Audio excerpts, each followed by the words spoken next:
الحمد لله وكفى وسلام على عباده الذين اصطفى أما بعد فأعوذ بالله من الشيطان الرجيم بسم الله الرحمن الرحيم والكاظمين الغيظ والعافين عن الناس والله يحب المحسنين صدق الله العظيم اللهم صل وسلم على سيدنا محمد النبي الأمي وعلى آله وسلم تسليما كثيرا كثيرا اللهم صل وسلم على سيدنا محمد النبي الأمي وعلى آله وسلم تسليما كثيرا كثيرا سبحان ربك رب العزة عما يصفون وسلام على المرسلين والحمد لله رب العالمين.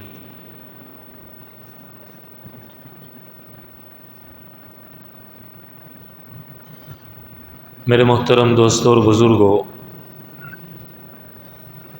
اللہ رب العزت نے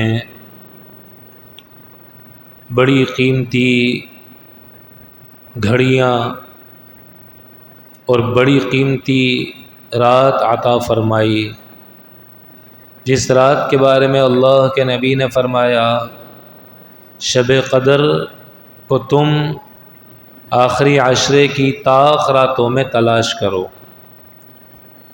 تو آج اس سال رمضان المبارک کے آخری عشرے کی دوسری طاق رات ہے.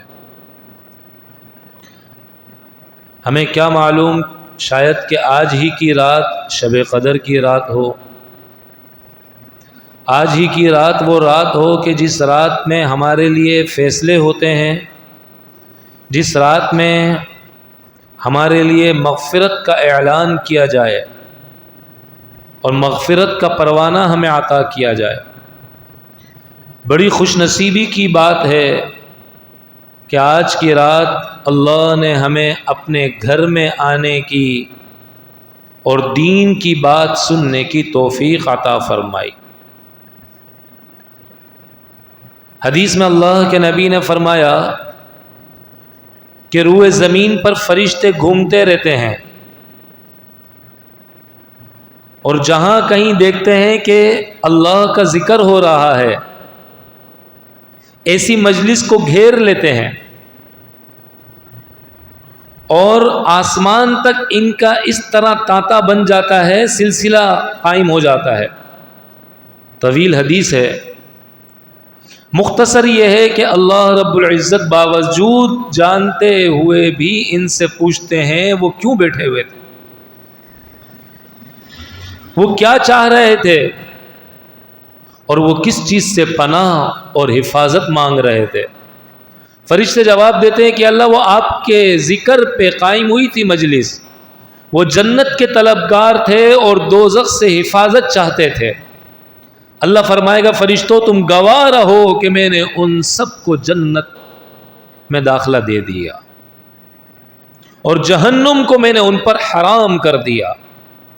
فرشتے کہیں گے کہ اللہ، ان میں ایک بندہ ایسا تھا جو اس نیت سے نہیں آیا تھا کہ میں اس مجلس میں شرکت کروں.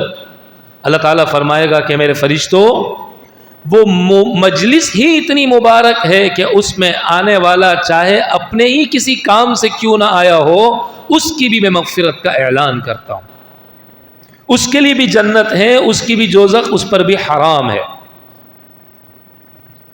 اگر یہ آج کی رات شب قدر کی رات ہو تو جہاں ہمارے لیے عام دنوں میں کسی بھی وقت اللہ کے نام پر جمع ہونے کی یہ فضیلت ہے، تو شب قدر میں اگر انسان اس نیت سے جمع ہو جائیں، مسلمان اس نیت سے اکٹھے ہو جائیں، تو کتنی بڑی فضیلت کی بات ہو، کتنی بڑی فضیلت کی بات.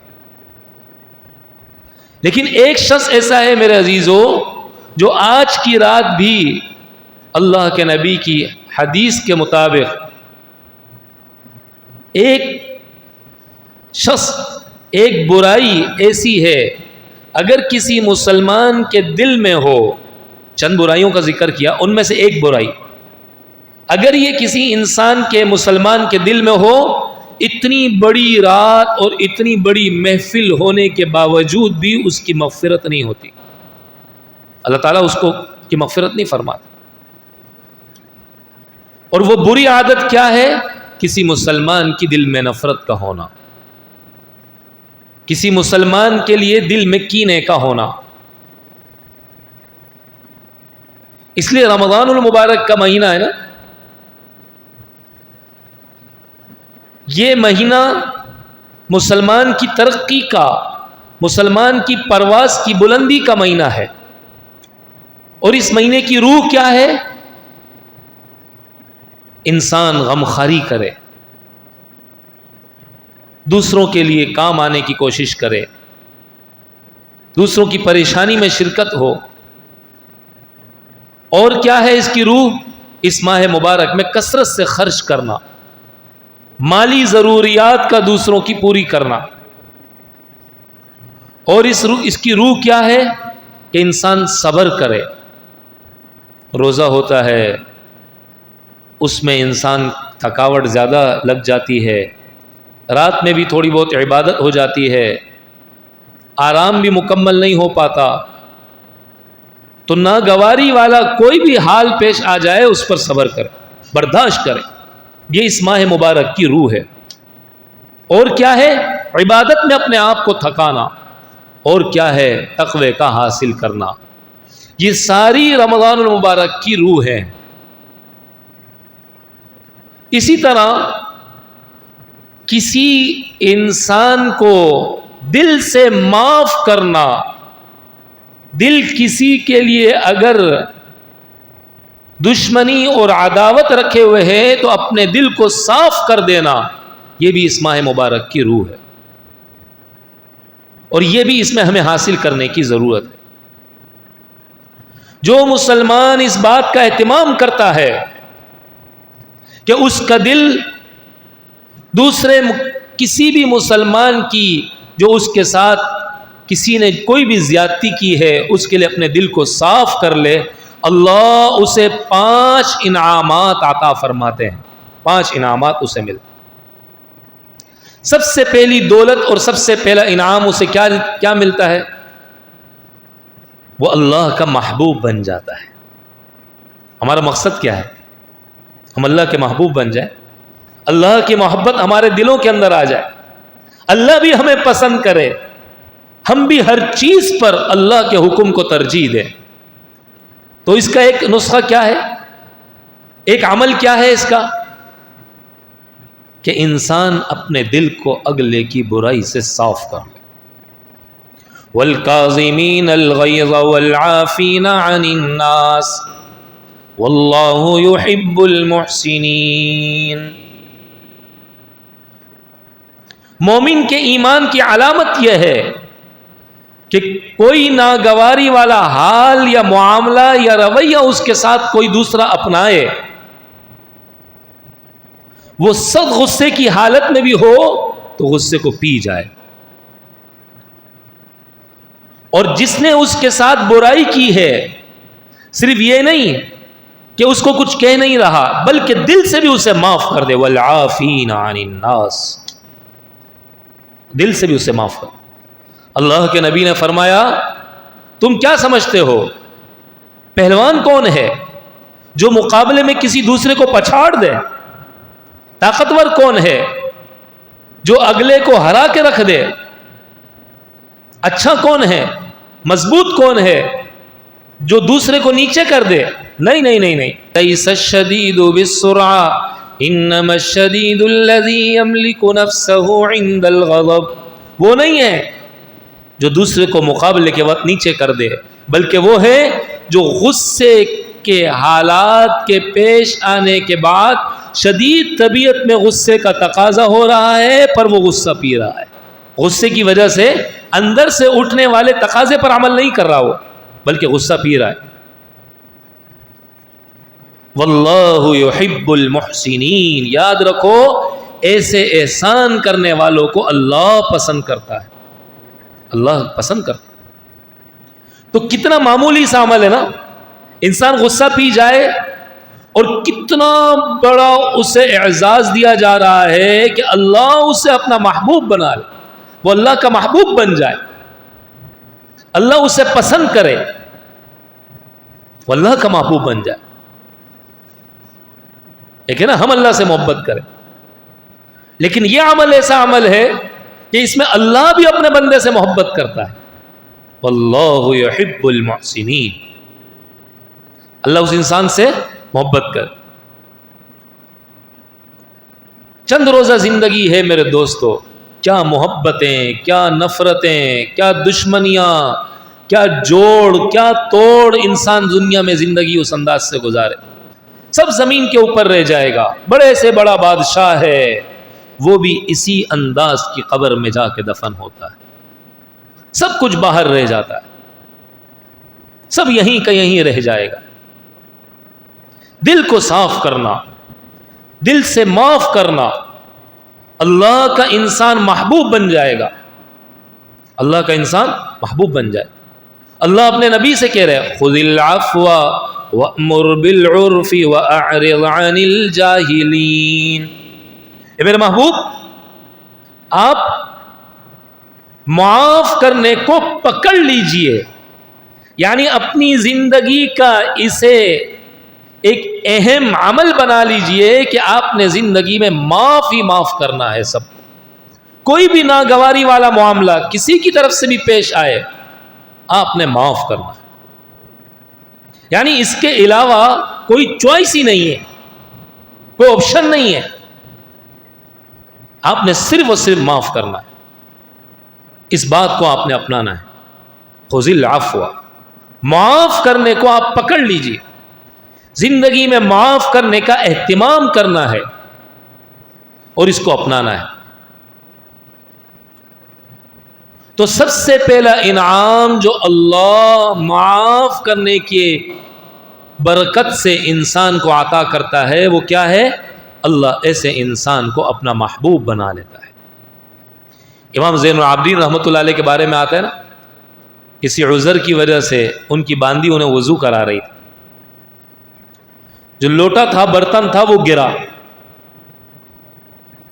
اور اتنا اس انداز سے گرا، ایسی تکلیف ہوئی کہ برابر میں جو بچہ تھا وہ اس کی وجہ سے فوت ہو گیا، اور خود کے کپڑے وغیرہ بھی خراب ہو گئے۔ اللہ کی شان، باندی کو بڑے غصے سے دیکھا، باندی نے فوراً کہا والکاظمین الغیظ، فوراً اپنی نگاہ نیچے کر لی، اپنے چہرے کو نیچے کر لی، پھر اس نے آگے کہا والعافین عن الناس،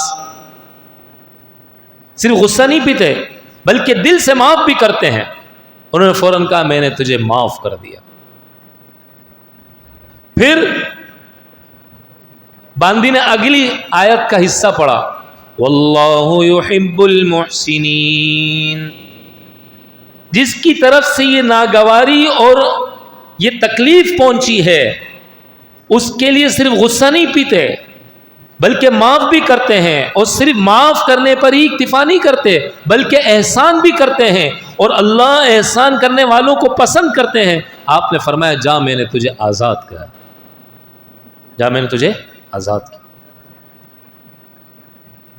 کیا دل ہوگا ان حضرات کا، کیسی محنت کی ہوگی انہوں نے اپنے اوپر، اور کیسا اپنے آپ کو بنانے کی کوشش کی ہوگی۔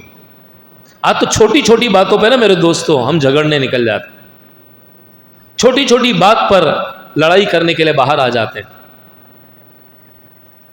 غصے کو پینا سیکھنا یہ مسلمان کا عمل ہے، یہ مسلمان کا ہتھیار ہے گویا کہ وہ اپنے اوپر قابو کرنا جانتا ہو، اپنے تقاضے سے مغلوب نہ ہو، اندر اٹھنے والے تقاضے سے مغلوب نہ ہو۔ اور جس انسان کی یہ صفت ہوتی ہے نا اس کی سوچ اللہ مثبت بنا دیتا ہے، اور نتیجہ پھر کیا نکلتا ہے کہ ایسا انسان اس کو پھر دوسروں کی غلطیاں بھی نظر نہیں آتی، اسے معاف کرنا ہے۔ معاف کرنا اس کا مزاج بن گیا ہے. اب اسے دوسروں کی غلطیاں نظر ہی نہیں آتی. مثبت سوچ بن جاتی ہے, پازیٹیو سوچ. اور جس کی عادت ہو غصہ کرنے کی اس کی نیگیٹو سوچ بنتی ہے. دوسروں کی برائیاں ہی اسے بس نظر آ رہی ہوتی ہیں, اچھائیاں اسے نہیں نظر آتی. اس لیے میرے دوستو,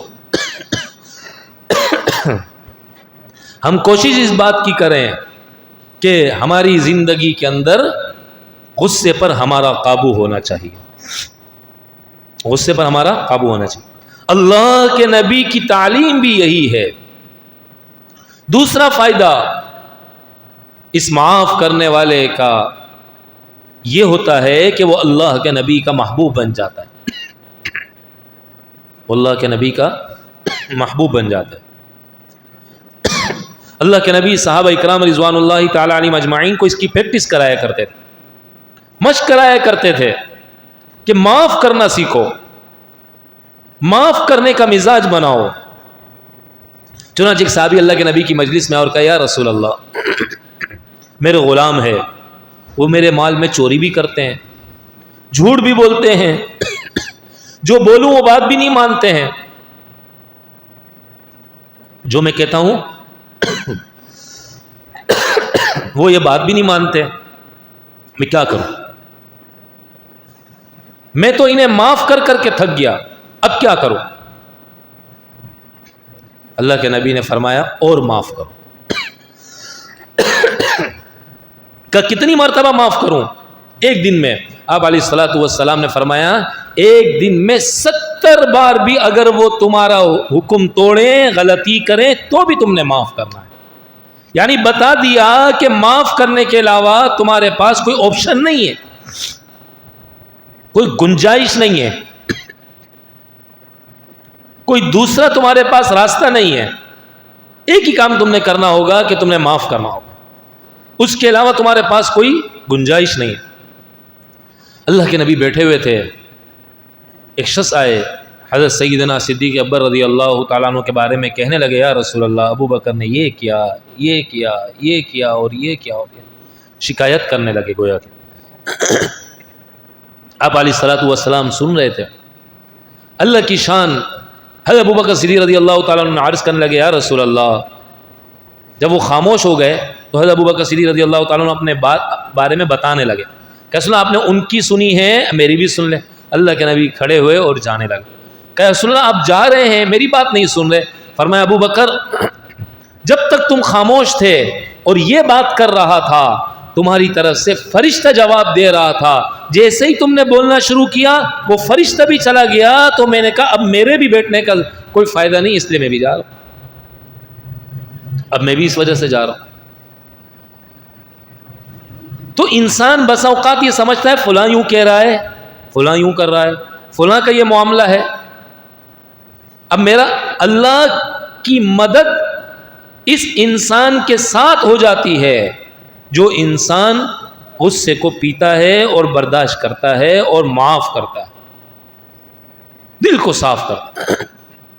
والکاظمین الغیظ والعافین عن الناس, معاف کرو اور غصے کو پیو اور معاف کرو, غصے کو پیو اور معاف کرو. والکاظمین الغیظ والعافین عن الناس. اتنا بڑا عمل ہے. تو پہلی چیز کہ جس کی وجہ سے انسان کو معاف کرنے کا فائدہ ہوتا ہے وہ کیا ہے؟ انسان اللہ کا محبوب بن جاتا ہے. دوسرا انعام اور دوسرا فائدہ کیا ہوتا ہے کہ انسان اللہ کے نبی کا محبوب بن جاتا ہے, اور یہ اللہ کے نبی کی سنت ہے. آپ علیہ الصلوۃ والسلام کے ساتھ کیا ہوا, ایک مرتبہ ایک صحابی آئے اور کہا, یا رسول اللہ, ہمارے جگہ پر کافی تنگی ہے, پریشانی ہے, فلاں فلاں, آپ کچھ ہمارے ساتھ تعاون کر دیجئے. اللہ کے نبی نے فرمایا, اس وقت تو حالات ایسے ہیں, تھوڑا صبر کرو, انشاءاللہ کوئی نہ کوئی تمہارے ساتھ معاملہ کرتے ہیں. اس دوران ایک یہودی بیٹھا ہوا تھا اللہ کے نبی کی مجلس میں. وہ یہودی اللہ کے نبی سے کہنے لگا, یا رسول اللہ, ان کو ضرورت ہے اور میرے پاس اتنے اتنے بورے کھجور کے بھرے ہوئے ہیں, آپ اتنے سے اتنے بولے ان کو دے دیں، پھر بعد میں مجھے لوٹا دیجئے گا۔ اللہ کے نبی نے ادھار والا معاملہ اس کے ساتھ کر لیا، کہ ٹھیک ہے ابھی یہ آپ دے دیں تو پھر بعد میں آپ کو ہم دے دیں، لوٹا دیں گے۔ اب کچھ ہی دن گزرے تھے اور وہ تاریخ جس میں اللہ کے نبی نے لوٹانے کا عہد کیا تھا، اس سے ایگریمنٹ کیا تھا، وہ تاریخ نہیں آئی ابھی، وہ اس سے پہلے آ گیا۔ اللہ کے نبی بیٹھے ہوئے ہیں صحابہ میں، وہ دروازے سے کھڑا ہوا کہہ رہا ہے، اور آپ علیہ الصلوۃ والسلام کی بے ادبی کے ساتھ نام لے کر بات کر رہا ہے کہ آپ نے مجھے اتنا اتنا مال لوٹانا ہے اور آپ لوگ لوٹاتے نہیں ہو، فلاں فلاں فلاں، جو اس کے ذہن میں تھا وہ کہہ رہا ہے۔ آپ علیہ الصلوۃ والسلام بڑی نرمی سے بیٹھے ہوئے ہیں، مسکرا رہے ہیں، بڑے سکون چہرے کے ساتھ بیٹھے ہوئے ہیں۔ صحابہ کو بڑی تکلیف ہو رہی، وہ دیکھ رہے ہیں کہ صحابہ لال پیلے ہو رہے ہیں، غصے میں آ رہے ہیں، اور اللہ کے نبی پر کوئی اثر نہیں ہو رہا۔ اس نے اور کہنا شروع کیا، حتیٰ کہ اللہ کے نبی کے قریب آیا اور آپ کا چادر مبارک کھینچ کے کہتا ہے کہ کب میرا قرضہ واپس کرو گے، جبکہ قرضہ ابھی دینے کا وقت نہیں آیا۔ کچھ صحابہ نے کہا بھائی تھوڑا سنبھل کے بات کرو، پیچھے ہو جاؤ، اتنا قریب مت آؤ۔ پھر اس نے دیکھا کہ اللہ کے نبی تو غصے میں ہی نہیں آ رہے، حتیٰ کہ اس نے یہ کہا کہ تمہاری خاندانی یہ عادت ہے، تم عبد المطلب کے لوگوں کی الیاذ باللہ خاندانی یہ عادت ہے، تم نے آج تک کبھی کسی سے کیا ہوا معاملہ وقت پر مکمل نہیں کیا۔ جب یہ بات اس کی زبان سے نکلی نا تو عمر رضی اللہ تعالیٰ عنہ کھڑے ہو گئے، تو کہا اب منہ بند کر لے ورنہ میں تیری گردن اڑا کے رکھ دوں گا۔ اللہ کے نبی نے فرمایا عمر تمہیں ایسا نہیں کرنا چاہیے، ہم نے تو دینا ہے نا اسے، تم مجھے کہو یا رسول اللہ اس کو کب دیں گے، اس نے تو دیا ہے ہمیں قرض، تمہیں اس کے کہنے کی بجائے مجھے کہنا چاہیے تھا، جاؤ اس کا قرض جو ہے وہ یہاں سے یہ لوٹاؤ، اور جو تم نے اس کے ساتھ سختی والے انداز میں بات کی ہے اس کی وجہ سے اسے مزید اضافی بھی دو۔ حضرت عمر رضی اللہ تعالیٰ عنہ جا رہے، اور جس طرح اللہ کے نبی نے بتایا تھا اسی طرح حضرت عمر نے کیا۔ اللہ کی شان، کچھ ہی وقت گزرا تھا کہ وہ یہودی اللہ کے نبی کی مجلس میں آیا اور آپ علیہ الصلوۃ والسلام کے قریب آ کر کہنے لگا یا رسول اللہ آپ مجھے کلمہ پڑھا دیجیے۔ اللہ کے نبی نے فرمایا ابھی تو تھوڑی دیر پہلے تم اتنی ناراضگی کا اظہار کر رہے تھے، اتنا غصے ہو رہے تھے، اب کیا وجہ بنی کہ تم کلمہ پڑھنے کے لیے آ گئے، مسلمان ہونے کے لیے آ رہے ہو؟ اس نے کہا یا رسول اللہ میں نے اپنی کتابوں میں آخری نبی کی جو نشانیاں پڑھی تھی نا، یہ وہ نشانیوں میں سے ایک نشانی ہے۔ وہ غصہ میرا اندرونی نہیں تھا بلکہ میں نے خود قصدن ایسا انداز اپنایا آپ کو آزمانے کے لیے۔ اب مجھے یقین ہو گیا کہ آپ ہی آخری نبی ہیں، لہٰذا میں ایمان لے کر آنا چاہتا ہوں، آپ مجھے مسلمان کر دیں۔ ہم کہتے ہیں نا یہودیوں کے اخلاق دیکھو، مسلمانوں نے وہ اخلاق چھوڑ دیے۔ نہیں، مسلمانوں کے تو اخلاق کسی نے اپنا ہی نہیں ہے آج تک، نہ انہوں نے اپنائے نہ مسلمانوں نے اپنائے۔ مسلمانوں کے تو بڑے عظیم الشان اخلاق، ہمارے نبی کے اخلاق تو بڑے عمدہ ہیں۔ اخلاق بھی آپ علیہ الصلوۃ والسلام کی عادات کو، کردار کو بیان کرنے کے لیے اخلاق کا لفظ بھی چھوٹا ہے اور کم ہے، اتنی صفات کے اللہ کے نبی حامل ہیں، اتنی صفات۔ تو دوسری وہ چیز کہ جس کی وجہ سے انسان معاف کرنے کا اس کو فائدہ ہوتا ہے، وہ کیا ہے؟ اللہ کے نبی کا محبوب بن جاتا ہے۔ پہلا فائدہ اللہ کا محبوب، دوسرا فائدہ اللہ کے نبی کی سنت اور اللہ کے نبی کا محبوب بن جاتا ہے۔ تیسرا فائدہ جو انسان کو معاف کرنے کی وجہ سے اللہ عطا فرماتا ہے وہ یہ ہے کہ اللہ اس کی عزت میں اضافہ فرماتے ہیں۔ آپ علیہ الصلوۃ والسلام نے فرمایا میں قسم کھا کر یہ بات کہہ سکتا ہوں کہ جو دنیا میں جس کے ساتھ اگر زیادتی ہوئی ہے، ظلم ہوا ہے، باوجود اس کے کہ اسے پتہ ہے کہ اگلے نے میرے ساتھ زیادتی کی ہے، ظلم کیا ہے، وہ دل سے معاف کرتا ہے، تو میں قسم کھا کر کہتا ہوں کہ اللہ اس کی عزت میں اضافہ فرما دے گا۔ اللہ کے نبی عزت کے ضامن بن جائے، اور اللہ کے نبی اس بات کو بیان کرنے کے لیے قسم کا استعمال کر رہے ہیں، کوئی شک ہو سکتا ہے؟ ایسا شخص جو دوسروں کو معاف کرتا ہے، اللہ کے نبی کا وعدہ ہے کہ اللہ اس کو عزت عطا فرمائے گا، عزتوں بھری زندگی عطا فرمائے گا، اس کے گھرانے کو عزت عطا فرمائے گا۔ تو یہ وہ عمل ہے میرے عزیزو کہ جس کی وجہ سے انسان بہت زیادہ بلندیوں تک پہنچ سکتا ہے۔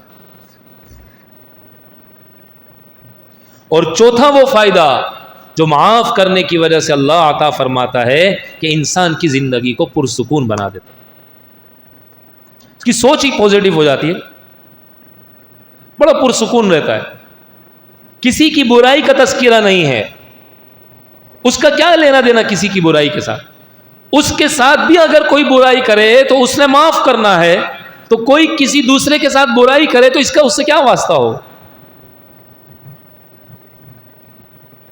یہ بڑا عام سا فائدہ ہے، آپ تجربہ کر کے دیکھ لیجئے، جن لوگوں کی زندگی بڑی پرسکون ہے نا، ان کی زندگی میں کیا عمل ہے؟ ان کا عمل یہی ہے کہ وہ معاف کرتے ہیں، لوگ معاف کرنے میں دیر نہیں لگاتے، مزاج بنا ہوا ہے ان کا معاف کرنے کا۔ اور جتنے لوگ ڈپریشن میں چلے جاتے ہیں نا، ڈپریس ہو جاتے ہیں، ٹینشن میں چلے جاتے ہیں، آپ ان کی زندگی بھی دیکھ لیجیے، مزاج بنا ہوا ہے اگلے پر تنقید کرنے کا۔ تو یہ چوتھا فائدہ ہے جو اللہ انسان کو عطا فرماتا ہے۔ اور پانچواں فائدہ کیا ہے کہ اللہ تعالیٰ معاف کرنے کی برکت سے بے شمار درجات کی بلندی عطا فرماتے ہیں۔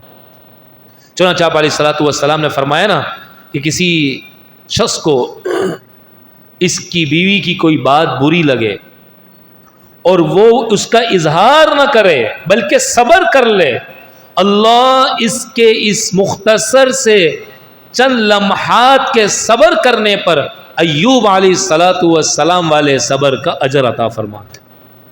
اور ایوب علیہ الصلوۃ والسلام کا صبر کوئی بھی نہیں کر سکتا، بڑی مشکل زندگی تھی حضرت ایوب علیہ الصلوۃ والسلام، بہت اللہ نے ان سے صبر کا امتحان لیا۔ نعم العبد انہ اواب، اللہ فرماتا ہے میرا بہترین بندہ ہے ایوب۔ تو ایوب علیہ الصلوۃ والسلام والے صبر کا اللہ اسے اجر عطا فرمائے۔ ایک مرتبہ آپ علیہ الصلوۃ والسلام بیٹھے ہوئے تھے چند صحابہ کے ساتھ، جن میں ایک صحابی حضرت سعد بن ابی وقاص رضی اللہ تعالیٰ عنہ وضو کر کے تشریف لائے۔ اللہ کے نبی نے فرمایا تم میں سے کوئی کسی جنتی کو دیکھنا چاہتا ہے؟ سب نے کہا بالکل دیکھنا چاہتا۔ بولے جو آ رہے ہیں نا یہ جنتی ہے۔ اچھا، صحابہ نے کہا عجیب بات، حیران ہو، کمال۔ اگلا دن ہوا، آپ علیہ الصلوۃ والسلام نے اسی طرح فرمایا، وہی صحابی آ رہے۔ پھر اگلا دن ہوا، اسی طرح اللہ کے نبی نے فرمایا۔ 3 دن تک اللہ کے نبی اسی طرح فرماتے رہے۔ اللہ کے نبی کی مجلس میں اس دوران ایک صحابی بیٹھے ہوئے تھے، ان کا نام تھا حضرت عبداللہ بن عمر بن عاص رضی اللہ تعالیٰ۔ یہ اللہ کے نبی کے وہ صحابی ہیں کہ جنہوں نے عبادت میں اپنے آپ کو سب سے زیادہ تھکایا ہے، حتیٰ کہ اللہ کے نبی انہیں کہتے تھے وَلِنَفْسِكَ عَلَيْكَ حَقٌّ، تمہاری جان کا بھی تمہارے اوپر حق ہے، تھوڑا آرام بھی کر لو۔ ان کا شوق تھا کہ میں دن بھر روزے رکھوں، رات بھر عبادت کروں، رات بھر عبادت کروں، ان کا شوق تھا ایک۔ ان کا شوق تھا کہ روز ایک قرآن ختم کروں، شوق تھا ان کا، عبادت کا ذوق تھا انہیں بہت زیادہ۔ بہرحال عبداللہ بن عمر بن عاص رضی اللہ تعالیٰ عنہ بڑے حیران ہوئے کہ کون سی ایسی نیکی ہے جو یہ صحابی کرتے ہیں اور میں نہیں کر رہا ہوں۔ یہ نیکی کے تو شوقین تھے، نیکی کا مزاج تھا، جذبہ تھا، اللہ کی شان۔ انہوں نے کہا کہ چاچا جان میں آپ کے یہاں مہمان بننا چاہتا ہوں۔ اچھا اس زمانے میں کوئی کسی کے یہاں مہمان بننا اگر چاہے تو بڑی آسانی سے بن جائے، کامن سی چیز تھی۔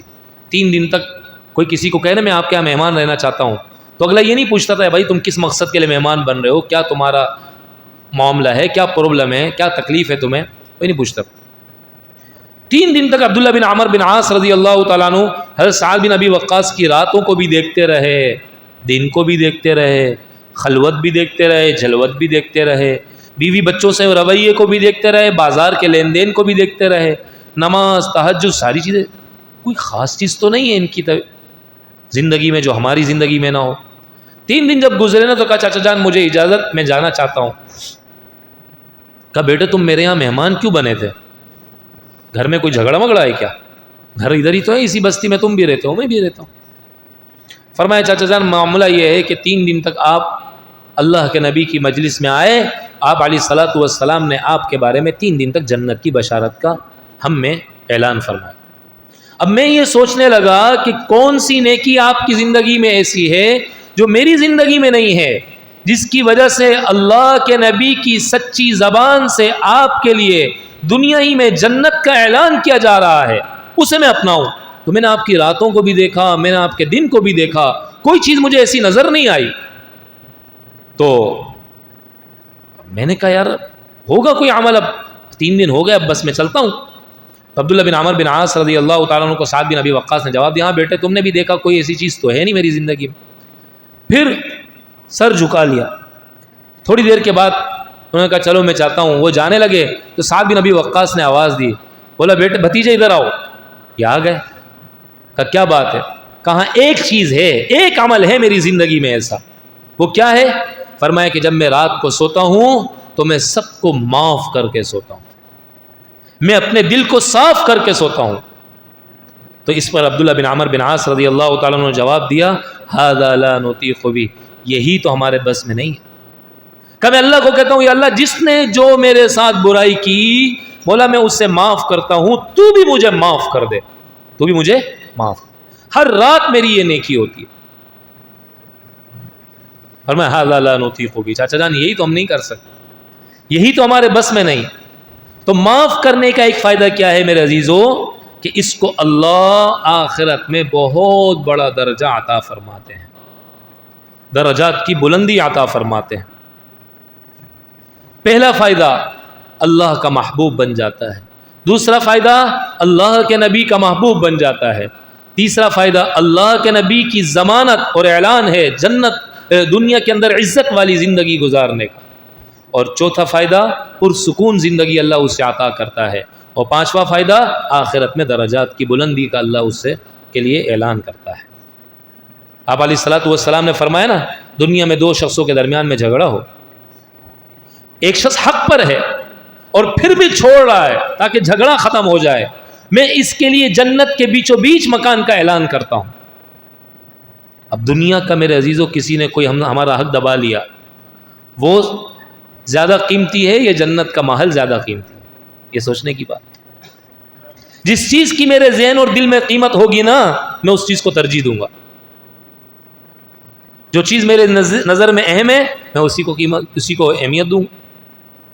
اور فرمایا کہ اگر 2 شخصوں کا جھگڑا ہے، ایک شخص ناحق ہے اور پھر بھی چھوڑ رہا ہے کہ جھگڑا ختم ہو جائے، باوجود ہے کہ ناحق ہے اور چھوڑ رہا ہے تاکہ جھگڑا ختم ہو جائے، اس کے لیے میں جنت کے کنارے پر جنت کی ضمانت لیتا ہوں، محل کا وعدہ کرتا ہوں. تو میرے دوستو میرے عزیزو، یہ دنیا کی زندگی ہے، کسی کے لیے دل میں برائی کا رکھنا، کسی کے لیے کینے کا رکھنا، کسی کے لیے غصے کا دل کے اندر رکھنا، یہ شب قدر جیسی رات میں بھی انسان کو مغفرت سے محروم کر دیتا ہے. انسان کے اعمال کو آسمان پہ جانے سے یہ معاف نہ کرنے والا اور آپس میں جھگڑے والا عمل اور یہ دل کے اندر برائی رکھنے والی جو ہے وہ کیا نام ہے بری عادت، اللہ کے دربار میں اعمال کی قبولیت کے لیے رکاوٹ بن جاتی ہے. والکاظمین الغیظ والعافین عن الناس، غصے کو پی جاؤ اور لوگوں کو معاف کرنا سیکھو، معاف کرو. تو میرے دوستو میرے عزیزو، یہ رمضان کی روح ہے، یہ رمضان میں ہم نے سیکھنا ہے اور اس کو رمضان میں اپنے اندر پیدا کرنے کی پریکٹس کرنی ہے اور اسے اپنانے کا اہتمام کرنا ہے، تاکہ پھر غیر رمضان میں، رمضان کے بعد کے ایام میں ہمارے لیے اس پر عمل کرنا اللہ آسان فرما دے. جب بھی غصہ آئے سوچ لیں اس غصے کو پینے کا فائدہ مجھے زیادہ ملے گا یا اس غصے کو نکالنے کا فائدہ زیادہ ہو، اس غصے کے مطابق عمل کرنے کا فائدہ زیادہ ہو. لیکن اللہ کے نبی صحابی اور رسول کہہ رہے یا رسول اللہ مجھے تنگ کرتے ہیں میرے نوکر میرے غلام، کیا کروں؟ بولا معاف کرو. کہا دن میں کتنی دفعہ معاف کروں؟ کہا 70 مرتبہ بھی کرے تو بھی تمہیں معاف کرنا ہے. چوائس ہی کوئی نہیں دی، کوئی آپشن ہی نہیں دی اللہ کے نبی. کیسی پریکٹس کرائی ہوگی صحابہ کی، کیسی تربیت کی ہوگی صحابہ کی اس چیز کی. اس لیے میرے دوستوں، میرے عزیزوں، ہم نیت کریں، عزم کریں اور پھر اس کے مطابق قدم اٹھانے کا اہتمام کریں. اللہ تعالیٰ انشاءاللہ خود ہی ہمارے لیے اس انداز کی زندگی گزارنا آسان فرما دیں گے. اللہ کرے اللہ تعالیٰ ہم سب کو جو کچھ کہا سنا اس پر عمل کرنے والا اور دوسروں تک پہنچانے والا بنائے. وآخر دعوانا ان الحمد للہ رب العالمین.